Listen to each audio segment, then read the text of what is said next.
खुदा बाप, बेटे और रूह कुदस के नाम में आमीन। खुदावंद में मेरे बहनों और भाइयों, खुदावंद की सलामती आप सबके साथ हो। मेरे अजीजों, हमारा चैनल इंजील के फर्जंद, हमारा मकसद है कि आसान और सादा अल्फाज में खुदा के कलाम को, खुदा के मकसद को आज़ाद मसीही खिदमत के तहत आपके साथ शेयर कर सकें।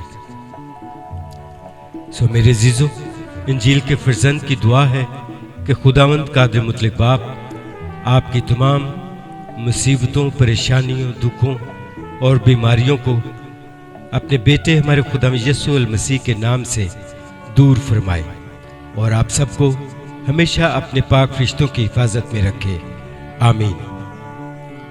मेरे अजीजों, आज हमारा मौजू है जमीन पर होते हुए इंसान का इख्तियार और इंसान की मर्जी। इसके लिए हम देखेंगे पैदाइश की किताब पहला बाब 26 ता 29 आयात। फिर खुदा ने कहा कि हम इंसान को अपनी सूरत, अपनी शबीह की मानत बनाएं और वो समंदर की मछलियों और आसमान के परिंदों और चौपायों और तमाम ज़मीन और सब जानदारों पर जो ज़मीन पर रेंगते हैं इख्तियार रखें। और खुदा ने इंसान को अपनी सूरत पर पैदा किया, खुदा की सूरत पर उसको पैदा किया, नर और नारी उनको पैदा किया। और खुदा ने उनको बरकत दी और कहा कि फलो और बढ़ो और ज़मीन को मामूर व महकूम करो और समंदर की मछलियों और हवा के परिंदों और कुल जानवरों पर जो ज़मीन पर चलते हैं इख्तियार रखो। पाकलाम के पढ़े और सुने जाने पर खुदावंद की बरकत हो। आमीन। मेरे बहनों और भाइयों, हम देखते हैं कि जैसे ही खुदा इंसान को तख्लीक करता है, जैसे ही खुदा इंसान को ज़मीन की मिट्टी से बनाता है और उसके नथनों में जिंदगी का दम फूंकता है, तो इंसान जीती जान होता है।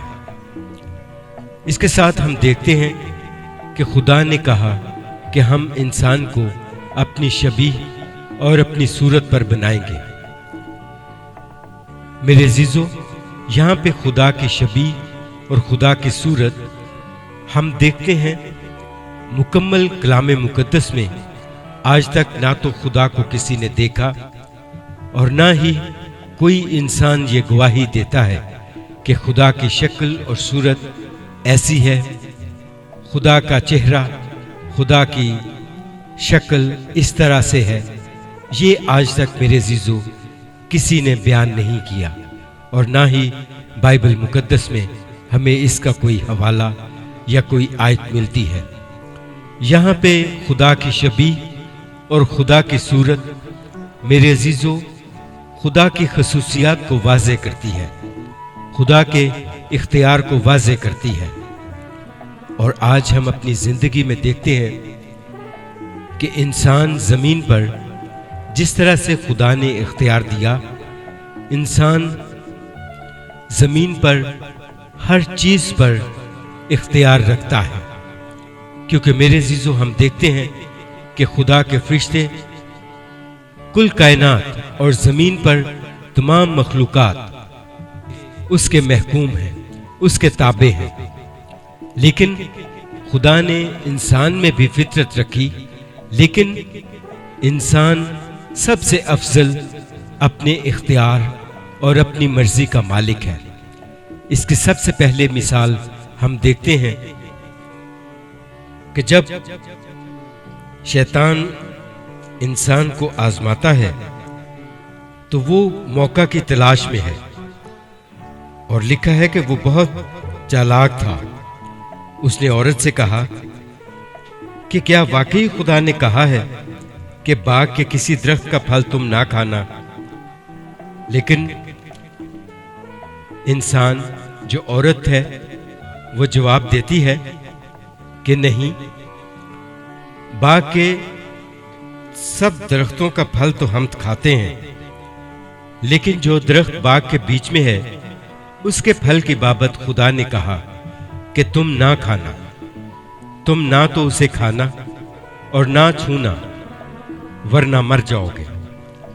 तब सांप ने औरत से कहा कि तुम हरगिज ना मरोगे, बल्कि खुदा जानता है कि जिस दिन तुम उसे खाओगे तुम्हारी आंखें खुल जाएंगी और तुम खुदा की मानिद नेक व बद के जानने वाले बन जाओगे। आमीन। ये मेरे अजीजों, इंसान के इख्तियार की, इंसान की मर्जी की पहली आजमाइश। तीसरे बाब की 6ठी आयत में हम देखते हैं, औरत ने जो देखा कि वो फल खाने के लिए अच्छा, आंखों को खुशनुमा मालूम होता है और अक्ल बख्शने के लिए खूब है, तो उसने फल में से लिया और खाया और अपने शौहर को भी दिया और उसने खाया। तब दोनों की आंखें खुल गईं और उनको मालूम हुआ कि वो नंगे हैं, और उन्होंने इंजीर के पत्तों को सीकर अपने लिए लुंगियां बनाई। और यहां पर मेरे अजीजों, औरत इंसान होते हुए उस फल के लालच में, उस फल के तजस्सुस में और उस फल की उस खूबी के तहत कि हाँ, वो नेको बद के पहचान की मालिक बन जाएगी, वो नेको बद को पहचान सकेगी, वो खुदा की तरह बन जाएगी, इसी लालच में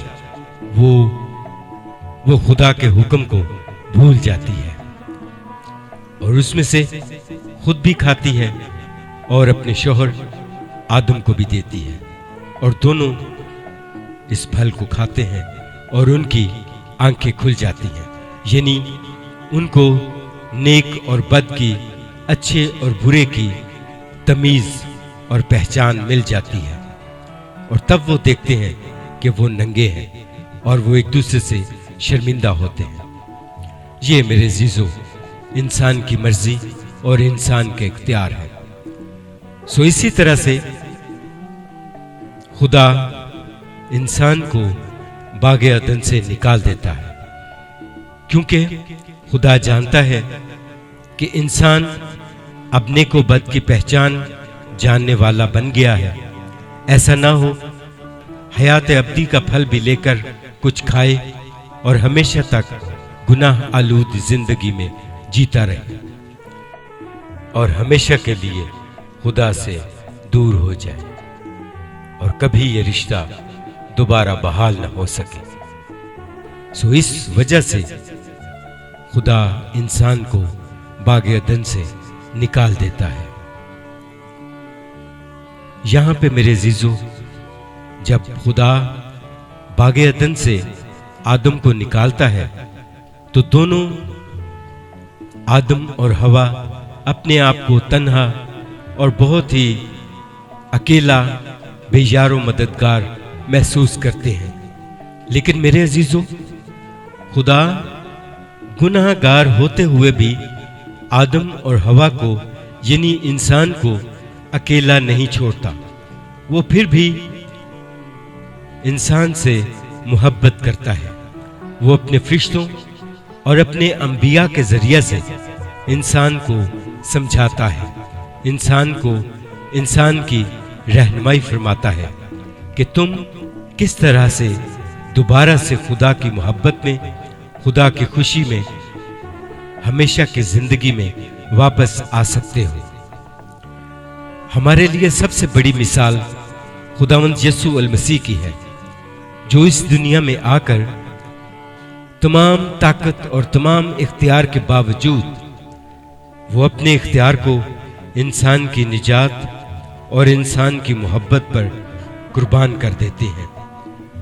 ये मेरे अजीजों, खुदावंद यीशु अल मसीह का इख्तियार था, जो खुदावंद यीशु मसीह ने इंसान की निजात की खातिर कुर्बान कर दिया।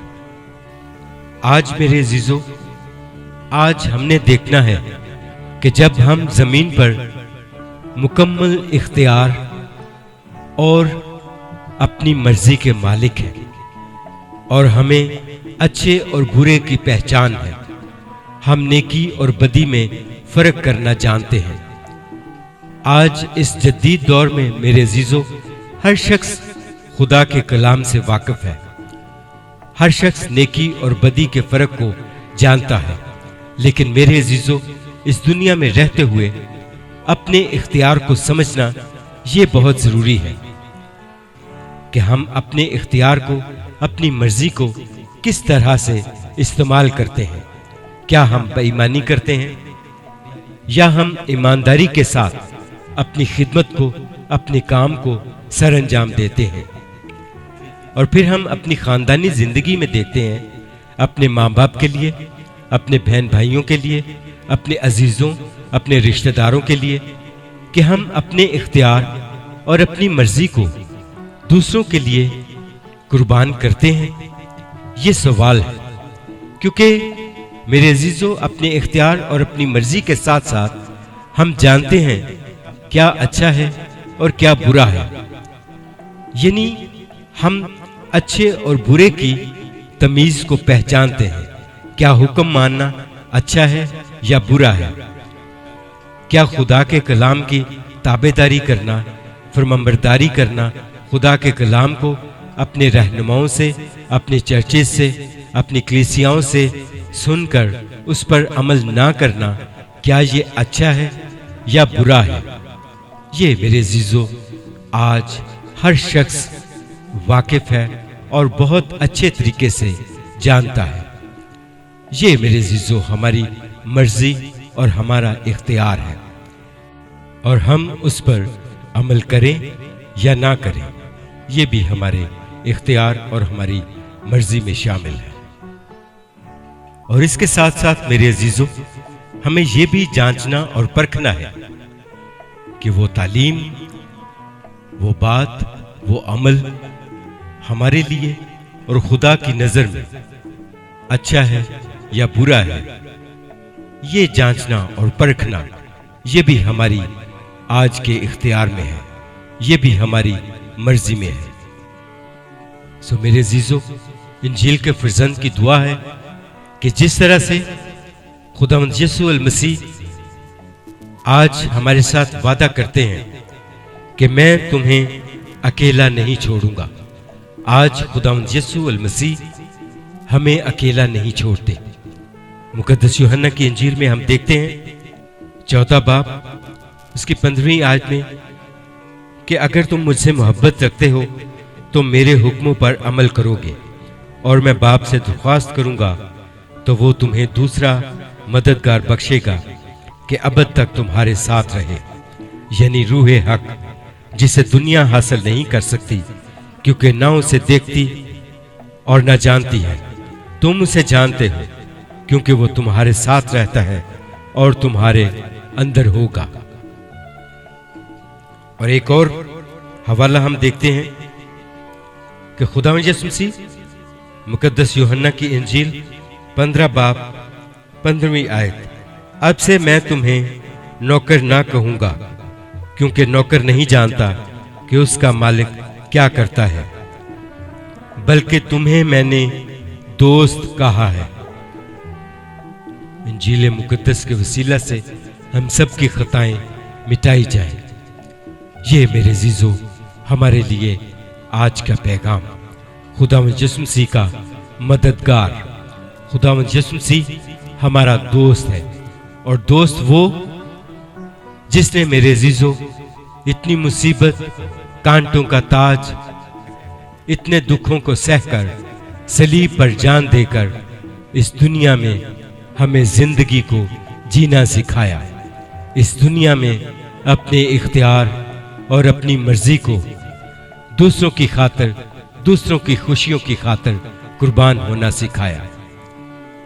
ये मेरे अजीजों खुदावंद यीशु मसीह का मददगार है, जो आज हमें ताकत देता है, जो हमारे साथ रहता है, जो हम में बसा हुआ है, जो हमारे अंदर है।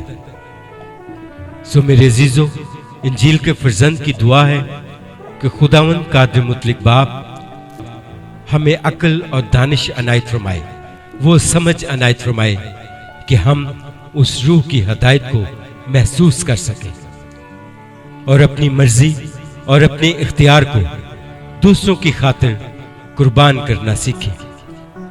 सो मेरे अजीजों, हम अपनी बात को, अपने हुक्म को, अपनी मर्जी को, अपने इख्तियार को, अपनी खुशियों को दूसरों की खातिर कुर्बान करना सीखें। ये इंजील के फर्जंद की दुआ है कि खुदावंद कादिर मुतलक बाप आज हमें वो रूह अनायत फरमाए, आज हमें हदायत अनायत फरमाए, हमें अक्ल समझ और दानाई अनायत फरमाए कि हम खुदा के कलाम को समझें, उसके पाक रूह को पहचानें और उसकी मर्जी पर अपनी मर्जी को कुर्बान करना सीखें। खुदावंद आप सबको बहुत बरकत दे और हमेशा अपने पाक फरिश्तों की हिफाजत में रखे। आमीन। खुदा बाप, बेटे और रूह कुद्दूस की शराकत, खुदा यीशु मसीह का फजल और खुदा बाप की मोहब्बत हमेशा आप सबके साथ रहे। आमीन।